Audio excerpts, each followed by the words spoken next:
methods reliably to the facts of the case. There are several opinions that I read before coming into court today just to make sure that I had the proper framework in mind as I was listening to the testimony. One is Williams versus Leesburg Regional Medical Center, Inc., 430 Southern 3rd 961 out of the 5th DCA in 2026.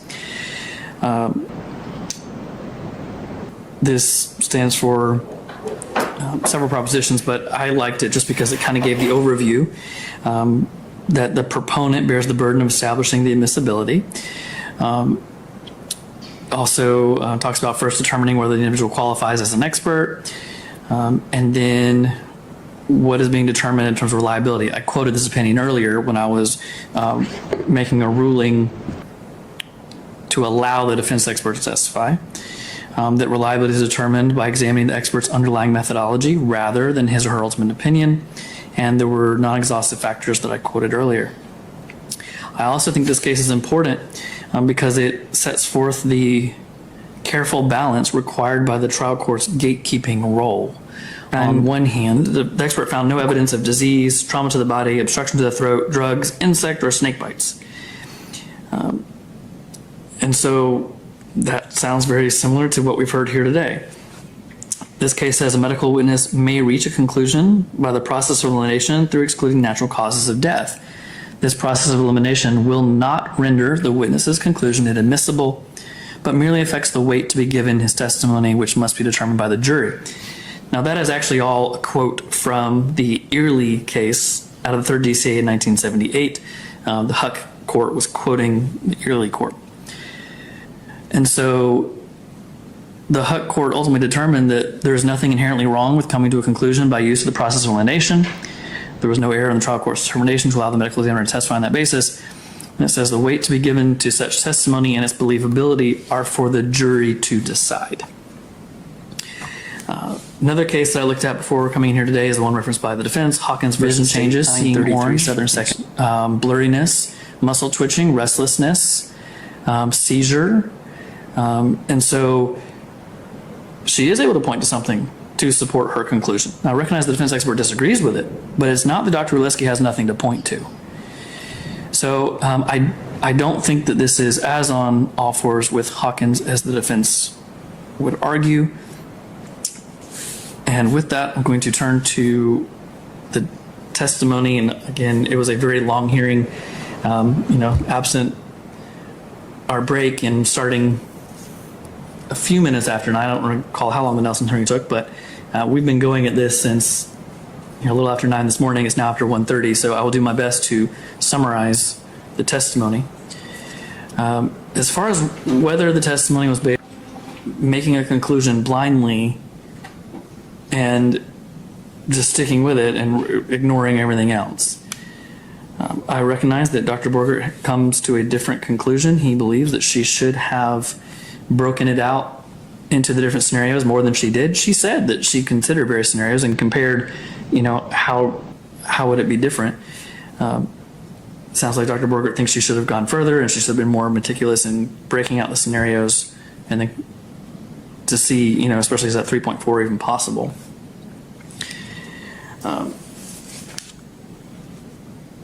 At the end of the day, I believe that the testimony here today has established that Dr. Uleski had sufficient facts and data. What happens when a routine legal challenge turns into a battle over science, medicine, and the very standards that determine what evidence a jury is allowed to hear? That's exactly what's unfolding in today's courtroom. At first glance, this may seem like a technical hearing filled with legal jargon and medical terminology, but don't let that fool you. The decision being made here could dramatically shape the outcome of an entire criminal trial. At the center of this dispute is a highly respected medical examiner whose opinion on the victim's cause of death is under intense attack by the defense. They're arguing that her conclusions simply aren't reliable enough to be presented to a jury, while the prosecution insists she followed accepted forensic methods and reached a scientifically supported conclusion. The judge now has the difficult responsibility of acting as the legal gatekeeper, deciding whether this expert testimony satisfies the strict standards required under modern evidence law. As you watch this hearing unfold, pay close attention to how carefully the judge breaks down every requirement of the law. This isn't about deciding whether the defendant is guilty or innocent. Not yet. Instead, the court must determine whether the medical examiner used reliable methods, relied on sufficient evidence, and reached her conclusions through accepted scientific principles. You'll hear references to major appellate decisions, competing expert opinions, and the fascinating concept of reaching a medical conclusion through the process of elimination. By the end of today's hearing, the judge will decide whether the jury gets to hear this crucial testimony or whether it gets excluded altogether. And trust us, the reasoning behind that decision is every bit as compelling as the trial itself. Having considered the testimony here today, I'm going to start with section 90.702, which is testimony by experts. It's the codification of the Daubert standard. Just a preliminary matter, this is a situation where scientific, technical, or other specialized knowledge will assist the trier of fact. These are very complicated issues. Experts are required. And so that portion of the statute is satisfied. And then as far as whether Dr. Oleski is qualified by knowledge, skill, experience, training, or education, certainly she listed her qualifications here. She is our chief medical examiner, has been for several years. She has the requisite schooling. I think it was 13 years, if I remember correctly, of training to be a medical examiner, a forensic pathologist. She's also conducted over 2,000 post-mortem examinations. And so as a general matter, and I think the defense would even concede this, she is qualified to testify regarding cause and manner of death. The defense argument, though, is she can't make the ultimate conclusion in this case because she's not a toxicologist and she did not reliably come to her conclusion. But in general, I think they would agree she can talk about cause and manner of death in most cases. This is where the legal framework becomes incredibly important. The judge isn't evaluating whether the medical examiner is ultimately correct about the cause of death. Instead, the focus is on whether her methodology meets the legal standards for expert testimony. That's a distinction many people outside the courtroom often miss. Courts don't require experts to be perfect. They require them to use reliable methods that professionals in their field would reasonably accept. If those standards are met, disagreements between experts typically become questions for the jury rather than reasons to exclude testimony altogether. As you listen, notice how the judge separates scientific reliability from factual correctness. That difference often determines whether a jury ever gets the opportunity to weigh competing expert opinions during trial. Do you think juries should hear both sides and decide for themselves? Or should judges more aggressively screen out disputed expert testimony? So in this case, she can testify in the form of an opinion if three things are present. Number one, the testimony is based upon sufficient facts or data. Number two, the testimony is the product of reliable principles and methods. And number three, the witness has applied the principles and methods reliably to the facts of the case. There are several opinions that I read before coming into court today just to make sure that I had the proper framework in mind as I was listening to the testimony. One is Williams versus Leesburg Regional Medical Center, Inc., 430 Southern 3rd 961 out of the 5th DCA in 2026. This stands for several propositions, but I liked it just because it kind of gave the overview that the proponent bears the burden of establishing the admissibility.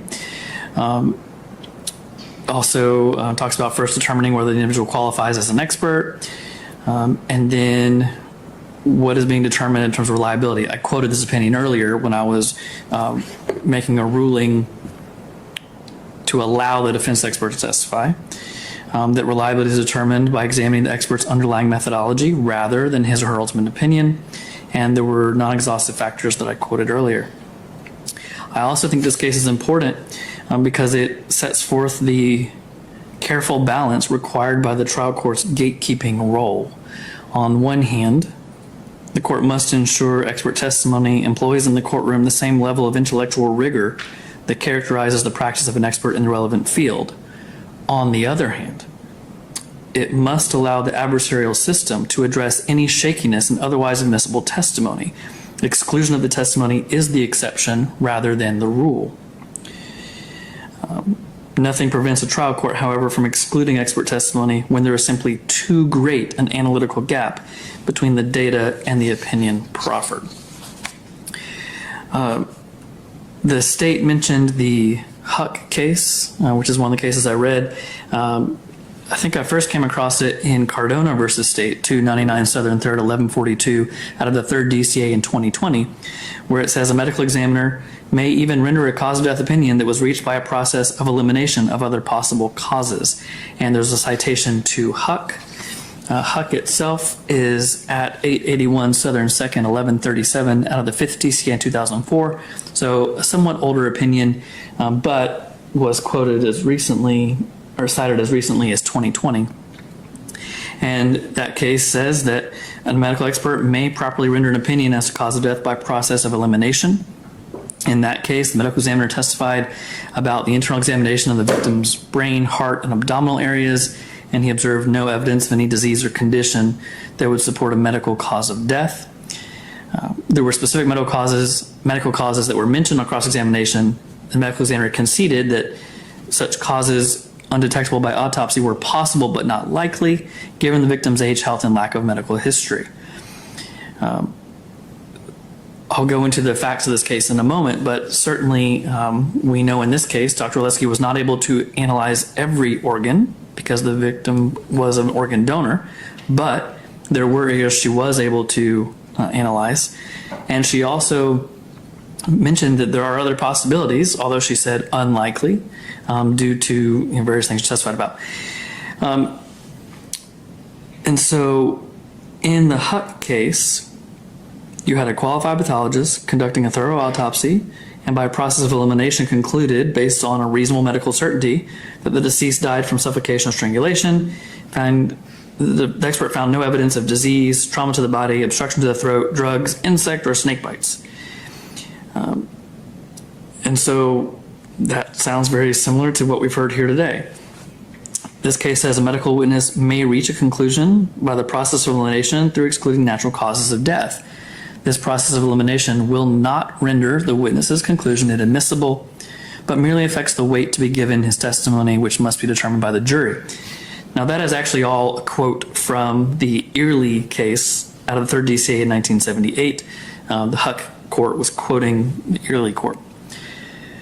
And so one of the most fascinating parts of this ruling is the judge's discussion of the process of elimination.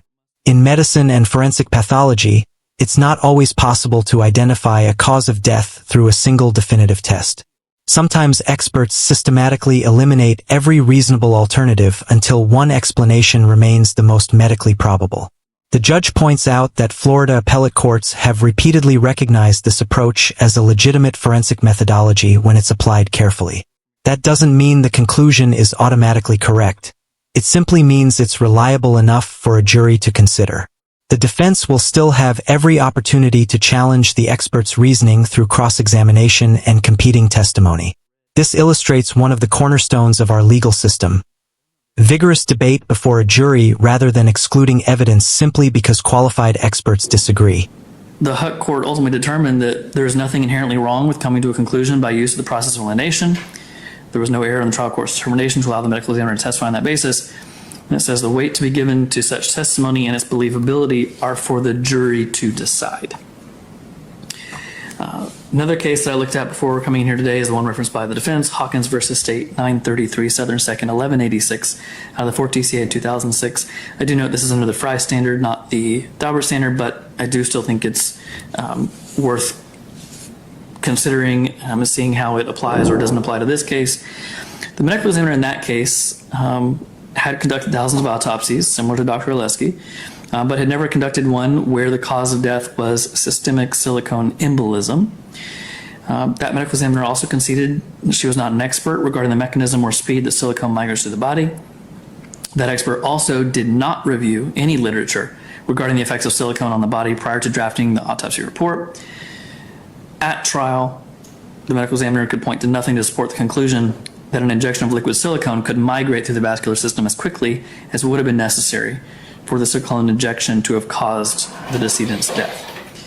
So in that list of shortcomings of that expert, I think there are some that could be lodged against Dr. Oleski, and there are some that cannot.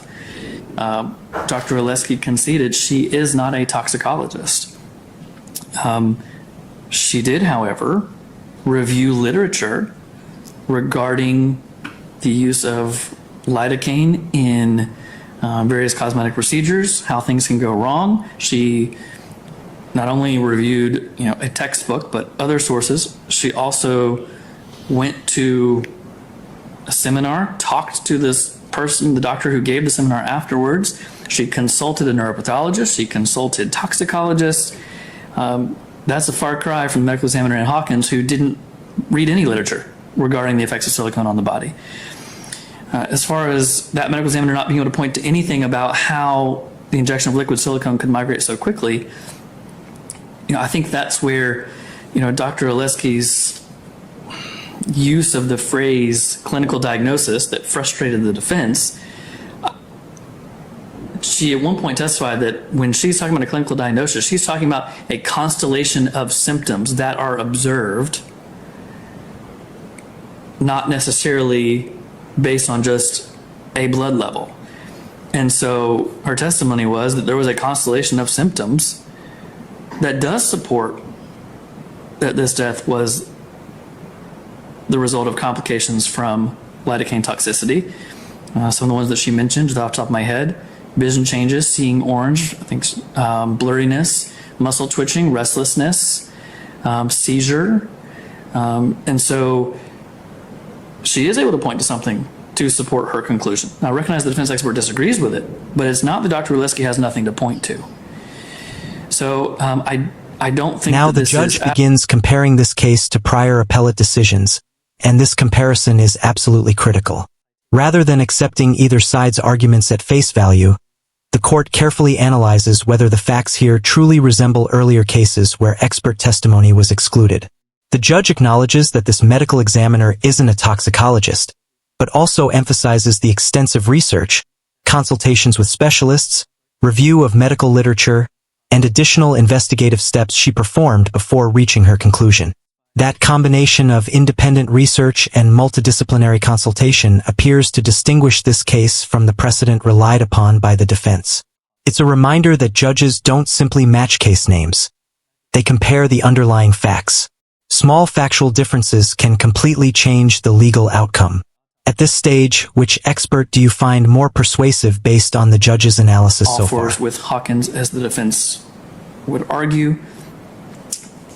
And with that, I'm going to turn to the testimony. And again, it was a very long hearing, absent our break and starting a few minutes after, and I don't recall how long the Nelson hearing took, but we've been going at this since a little after 9 this morning. It's now after 1:30, so I will do my best to summarize the testimony. As far as whether the testimony was based on sufficient facts or data, Dr. Oleski testified to the various things that she reviewed. She reviewed every medical record, every source of medical records, from Dr. Brown's own clinic to the ER, to Sacred Heart, to EMS. She reviewed the witness statements. She also, on the data side of things, did her own research and talked to toxicologists and different people. So she had certainly a large amount of facts and data from which she was drawing. She also took some samples of various body parts to be sent off. She did acknowledge she couldn't send all of them off because of Miss Brown being an organ donor. But she did send off some samples that she could.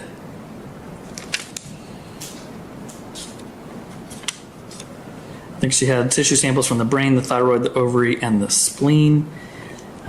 She asked about biopsy of the organs before they were harvested, but was told why that was not a good idea, and that the surgeons determined the organs were grossly normal, and so they didn't do any microscopic examinations. So there was a lot of data. Certainly there's been a lot made today about the 3.4 blood result.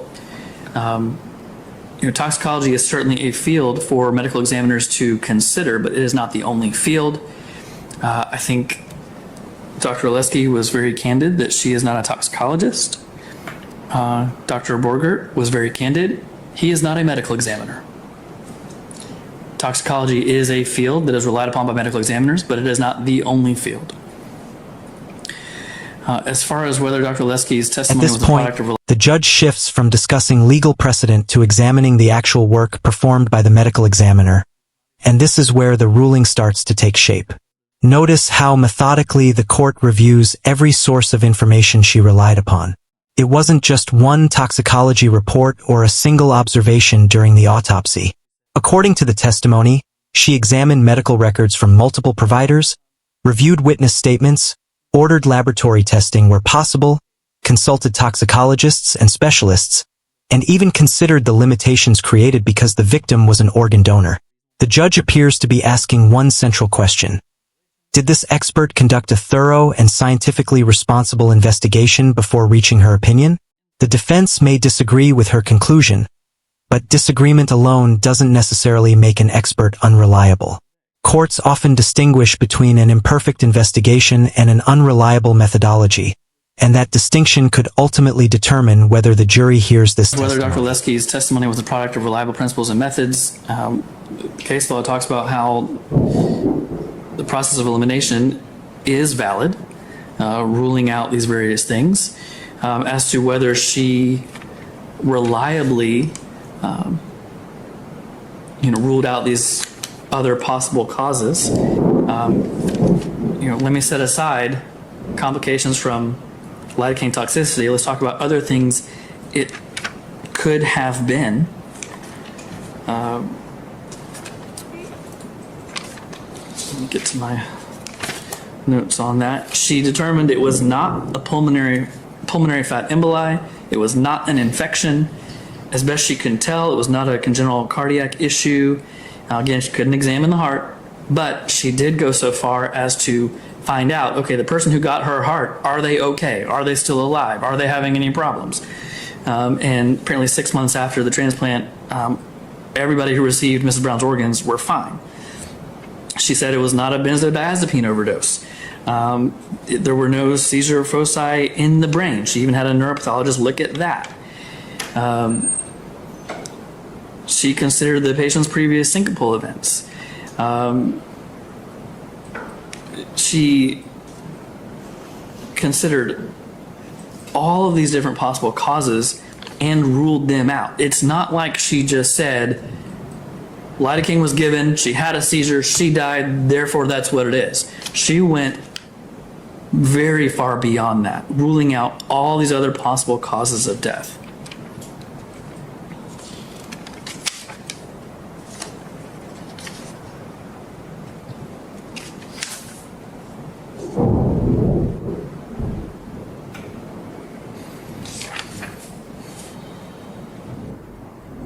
She also noted that there were no injuries to the major vascular system, there were no perforation sites. At every turn, she was looking at what are other possible causes. Again, she conducted significant research into lidocaine toxicity, complications from those surgical procedures. She looked at the different ways that the lidocaine can be administered, either through a tumescent solution or what she described as subcutaneous injection. She did testify that the rule-out method is common for medical examiners, and we know from case law that it is. I think it was on cross where she said that Mrs. Brown was 33 years old at the time of her death. There was no indication of significant disease, no evidence of infection, no evidence of stroke, and apparently the clinicians who were evaluating her in the hospital also did not see any indications of stroke. No serious trauma or injuries, no evidence of punctures from snakes or venomous creatures, no evidence of an airway compromise, and she did a detailed exam of the neck structures, ruled out manual strangulation. And so there was no other structural reason or cause for the seizure and the cardiac event than what she came back to as, in her view, as the cause of death, complications from lidocaine toxicity.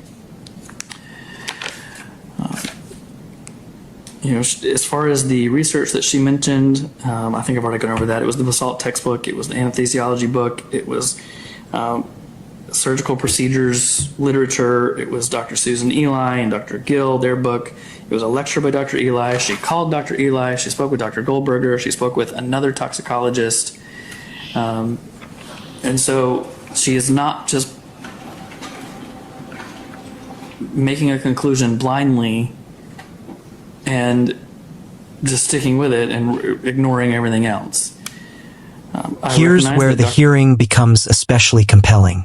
The judge carefully explains that the medical examiner didn't simply identify lidocaine toxicity as the cause of death because it seemed plausible. Instead, she systematically worked through numerous alternative explanations. According to the testimony, she considered infections, congenital heart conditions, pulmonary fat embolism, drug overdose, neurological disorders, stroke, trauma, airway obstruction, vascular injuries, and several other possibilities before concluding that complications from lidocaine toxicity remained the most likely explanation. That process of ruling out competing causes is exactly what the judge has been discussing throughout this hearing. Of course, the defense expert believes the analysis should have gone even further, particularly regarding the toxicology findings. But legal admissibility doesn't require every expert to agree. It requires that the methodology itself be reliable. That's an important distinction because the courtroom isn't deciding scientific certainty today. It's deciding whether the jury deserves to hear both competing opinions and evaluate them during trial. I recognize that Dr. Borger comes to a different conclusion. He believes that she should have broken it out into the different scenarios more than she did. She said that she considered various scenarios and compared, how would it be different. Sounds like Dr. Borger thinks she should have gone further and she should have been more meticulous in breaking out the scenarios and then to see, especially is that 3.4 even possible. At the end of the day, I believe that the testimony here today has established that Dr. Oleski had sufficient facts and data. Her principles and methods of how she came to her conclusion are reliable, and she reliably applied those principles and methods. It will be up to the jury to decide which of the two experts to believe. One other thing I wanted to mention, there was a lot about questions of Dr. Oleski and of Dr. Borger. Was there anything in the records about administering undiluted lidocaine? And the answer is no. Well, I wouldn't expect there to be, because three scenarios that I can think of that are unique to when the defendant, the husband of the decedent, is the operating physician.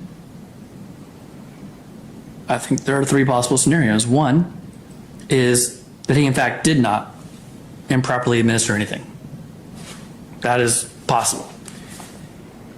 Another possibility is he accidentally administered something incorrectly and didn't realize it, to where he truly believes he administered it correctly, so the medical records would reflect he administered it correctly. Or we have to consider the fact these records, although medical records, I don't know that they are clothed with the same reliability as medical records by doctors who are not also the defendant. So there is the third possibility that he realized his mistake but didn't document in the medical records. Perhaps the most striking moment of the ruling comes when the judge discusses the medical records created by the defendant himself. Instead of accepting those records as unquestionably accurate or dismissing them outright, the judge identifies three realistic possibilities. First, the defendant may have administered the medication exactly as documented. Second, an accidental mistake may have occurred without the defendant realizing it, meaning the records would still reflect what he believed happened. Third, if an error was recognized afterward, it's possible the records failed to accurately document the event. The judge doesn't claim to know which scenario is true, and that's a crucial point. Rather than making factual findings, the court recognizes that these are issues for a jury to evaluate after hearing all the evidence. This illustrates why credibility plays such an important role in criminal trials. When documentation comes from someone who is also the accused, jurors may ultimately decide how much weight that evidence deserves compared with expert testimony and the surrounding circumstances. I don't know which possibility is correct, but I have identified 3 scenarios that are possible.